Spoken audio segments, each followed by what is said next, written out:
Neutral राहणं शिकायचं आहे.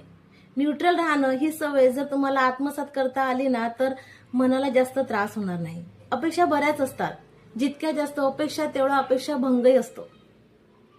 एखाद्या हक्काच्या व्यक्तीने माझ्या सर्व इच्छा आकांक्षा अपेक्षा फुलफिल करायलाच हव्यात हा अट्टहास आपल्याला सोडून द्यायचा आहे. कारण ॲज अ इंडिव्हिज्युअल त्या व्यक्तीची सुद्धा स्वतःची एक पर्सनल लाईफ असते.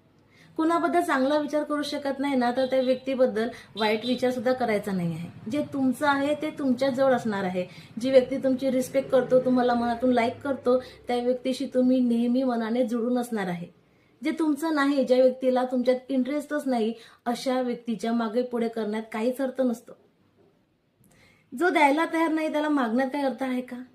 इट्स ओके, ठीक आहे, I can do on my on, काही हरकत नाही.